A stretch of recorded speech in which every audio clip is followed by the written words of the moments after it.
Rafelson, il s'appelle Jean-Baptiste Toré, il est historien de cinéma. Il a publié des livres en particulier sur ce qui maintenant est devenu une expression presque proverbiale, mais ça l'était peut-être moins quand tu as commencé, c'est-à-dire le nouvel Hollywood. Et Bob Rafelson est vraiment le symbole de ce nouvel Hollywood. Donc des livres aussi sur Michael Cimino, par exemple. Il y a eu aussi un film sur Michael Cimino, sur les routes de l'Amérique. Donc Jean-Baptiste Toré est un grand spécialiste de tout ce pan du cinéma américain qui va en gros de 1967, c'est-à-dire l'année d'Easy Rider et de Bonnie and Clyde, plutôt le lauréat, absolument, jusqu'au triomphe des blockbusters laurés des années 80. Et puis, par ailleurs, c'est un ami de lycée, donc vous nous pardonnerez de ne pas faire semblant et on va continuer à se tutoyer comme on le fait depuis à peu près 45 ans. Jean-Baptiste, comment tu situerais Rafelson sur la carte donc, de ce cinéma américain-là et de ce bouleversement profond d'Hollywood? Parce que c'est quand même quelqu'un qui d'abord a été dans un groupe de rock, ce qui n'est pas tout à fait évident, qui s'appelait The Monkees, et puis c'est le producteur d'Easy Rider. Donc en plus d'être le cinéaste qu'il est, ça lui fait quand même deux encoches intéressantes. Écoute, alors attends, je pense que... Ouais. Ah oui, c'est ça. Comment situer Bob Rafelson?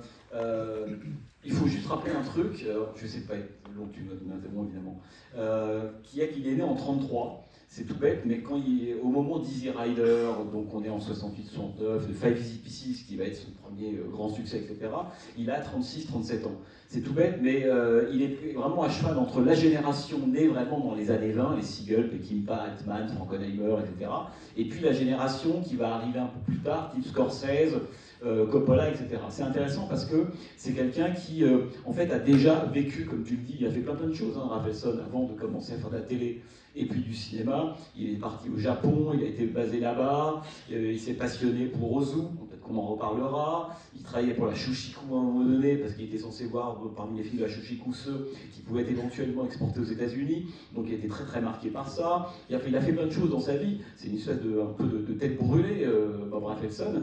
Et donc quand il commence, lui, en fait, à faire des films, le nouvel Hollywood, au fond, il est déjà entrer dans sa seconde phase. Je dis ça parce que, je rappelle toujours ça, mais c'est quand même hyper important de le dire, c'est ce qu'on appelle le nouvel Hollywood, c'est toujours deux moments, c'est un moment un peu euphorique, on y va, on va tout renverser, le monde est à nous, ce qui est le moment 67-69, il est court en fait ce moment-là, donc moment Bonnie and Clyde, etc. Et bien de 69, on rentre dans un autre moment, beaucoup plus mélancolique, un peu plus déprimé, en gros tout ce à quoi on a cru, enfin la contre-culture elle va merder. Grosso modo, c'est ça. Bon. Et Rafelson, lui, il est contemporain de ça. Quand il fait Five Easy Pieces, on n'a quand même pas le sentiment, enfin 5 pièces assises en français, on n'a pas le sentiment d'un cinéaste qui croit encore complètement, on pourrait dire, à cette espèce d'élan un peu révolutionnaire, iconoclaste, contre-culturel.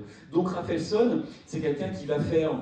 Je vais vite parce qu'il y aurait beaucoup de choses à dire évidemment, qui va d'abord travailler pour la télévision, il va faire ses premières armes là, et puis il va avoir l'idée de monter, alors il n'appartenait pas au groupe The Monkees, hein, c'est lui qui va fabriquer ce faux groupe, qui est un vrai fake, en fait, sur le modèle des Beatles et des films de Richard Lester. Lui, ça l'amuse beaucoup, et donc il va aller chercher une sorte d'anticipation, on pourrait dire, des trucs à la type Star Academy aujourd'hui, on va chercher des inconnus, puis on va voir qu'ils sont bons, quoi. Là, c'est la même chose. Donc, il va créer The Monkees à partir de gens. Au début, il voulait avoir un vrai groupe de rock, hein, les Dave Clark, le groupe anglais, que filmera d'ailleurs Borman, donc, sauf qu'il peut au début des années 60, il peut pas, donc il dit bah, aucun groupe ne veut participer à cette émission de télé-réalité comme une sorte de presque à la fois d'acteurs et de musiciens. Donc on va aller chercher des gens et on va créer de toutes pièces des gens qui ne savent pas jouer, qui ne savent pas chanter, mais qui s'appellent les Monkees, et ça va cartonner. Et ça marche. Et ça marche à mort. Ça marche à mort, et ça va lui donner, lui, le pouvoir de travailler avec un de ses amis qui s'appelle Bert Schneider.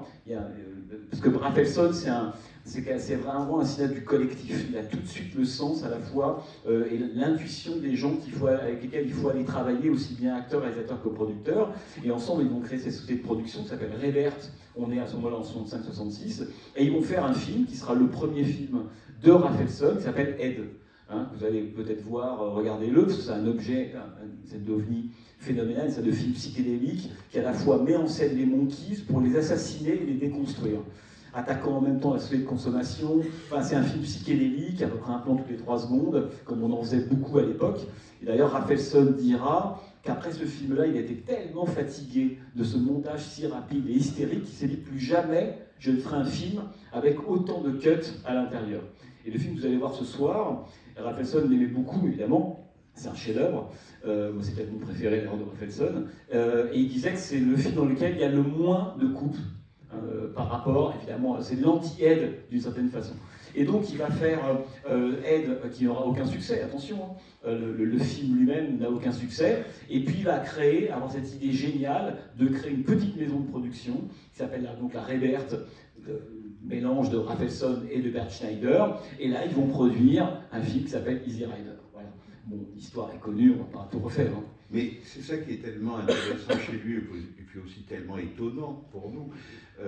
C'est que moi, le premier film dont j'ai été contemporain de Rafelson, c'est Le Facteur sonne toujours deux fois. Le remake avec Jack Nicholson et Jessica Lange, qui en France a marché très fort. Hélas, il n'a pas marché aussi fort aux États-Unis. Et en fait, c'est difficile pour nous de comprendre que Rafelson, son premier vrai film, disons, c'est Five Easy Pieces, qu'on verra samedi avec Nicholson, qui est un chef-d'œuvre, tout le monde est d'accord. Son meilleur ami, c'est Jack Nicholson, qui est le plus grand comédien de sa génération. Et en plus, il est dans cette aventure qui fait encore rêver aujourd'hui, qui est cette société de production qui va devenir BBS, et qui produit par exemple The Last Picture Show de Bogdanovich, qui là aussi va avoir au moins un certain succès d'estime et même commercial. Et donc on se dit finalement il est béni des dieux. Et sa carrière n'aura été mais qu'une longue succession d'ennuis. C'est-à-dire que par exemple je retrouvais une interview de lui, il disait au Cahier du cinéma en 82, mais vous vous imaginez pas, si j'avais fait Le Facteur sonne toujours deux fois pour un studio, jamais j'aurais pu prendre Jessica Lange. J'aurais eu le choix entre Faye Dunaway et Jane Fonda, parce que c'est les deux actrices dont ils veulent entendre parler. Et on a l'impression que Rafelson contre les studios, ça a toujours été ça, et qu'au fond, il a toujours perdu. Ça n'a jamais marché. Oui, parce que là, même quand tu parles de la BBS, qui est donc cette espèce de petite cellule, effectivement, qui fait rêver tout le monde aujourd'hui, mais la BBS, c'est 4 ans, 5 ans d'existence. C'est rien du tout, hein. C'est vraiment... on pourrait dire, parce qu'elle se crée avant et après Easy Rider. Hein. Bon, grosso modo, c'est 70-74. 74, ça s'achève. C'est très court. Très très court. Mais ça a laissé un souvenir impérissable. D'ailleurs, beaucoup venaient, entre parenthèses, de Roger Corman. Il y aurait toute une généalogie à faire. Beaucoup ont fait leurs premières armes, comme Bogdanovich et d'autres. Karen Black, Bruce Dern, parmi les acteurs, Jack Nicholson, sont tous passés chez Roger Corman. Et puis ils sont passés du côté auteur, on pourrait dire, à la BBS. Donc la BBS, c'est 4-5 ans d'existence. C'est, alors certains diraient, la quintessence de l'esprit de Nouvelle Hollywood. On cherche toujours, vraiment, pas les sources du Nil, mais la source de Nouvelle Hollywood. On pourrait dire que Five Easy Pieces, voilà, prenons ce film-là, et le film que vous allez voir ce soir, peut-être encore plus Five Easy Pieces, c'est la quintessence absolue de Nouvelle Hollywood. Alors certains diront, parce que Rafelson, qui est un peu sous les radars, hein, à part, bon là vous connaissez, vous allez découvrir, mais il n'est pas ultra connu Rafelson. On connaît généralement un film ou deux. Moi, je sais, quand je l'avais rencontré, il m'avait dit, moi j'en ai marre, chaque fois qu'on vient me parler, on parle toujours de Five Easy Pieces, on lui parlait de 2 films sur les 10 qu'il a tournés, hein, alors qu'il aimait beaucoup d'autres films. Mais en fait, il est relativement peu identifié, parce que c'est quelqu'un qui s'est toujours... Il y a plusieurs raisons à mon avis à ça. La première, c'est que c'est quelqu'un qui s'est beaucoup effacé derrière les acteurs, notamment le cas Nicholson, son alter ego. Ils ont fait 5 films ensemble, Nicholson a coécrit, a produit, je dirais que le cœur du cœur de la BBS, en fait, c'est Jack Nicholson, véritablement. Bon.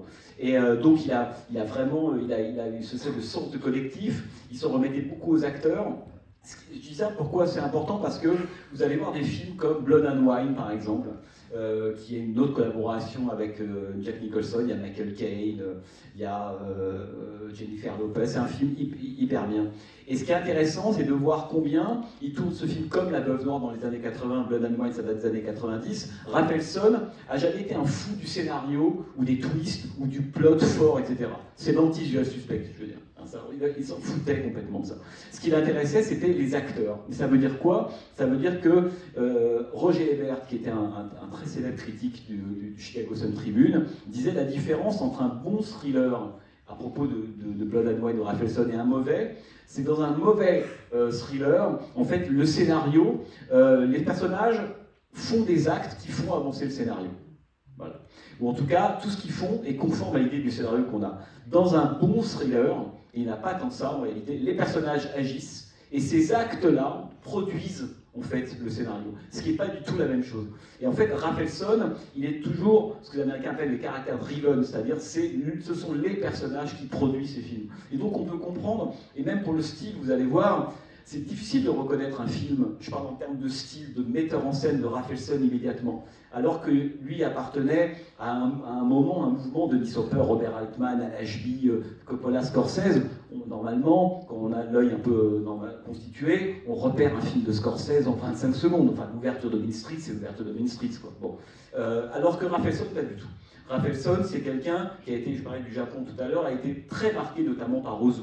Et pour lui, il fallait être le plus discret possible, pas de mouvement de caméra. C'est toujours l'acteur qui est l'objet principal des films. Et vous allez le voir, notamment avec King of Marvin Gardens, qui est le film dans lequel il y a le moins de cuts et le moins de mouvement de caméra. Il avait même tenu d'ailleurs. Et un Nicholson très sobre. Ah oui, ça c'est le. C'est-à-dire que c'était l'exigence. Dans Five Easy Pieces, 5 choses faciles, on peut dire qu'il en fait beaucoup. Et quand on voit le film, quand même, on s'en souvient, il gueule beaucoup sur tout le monde, quand même.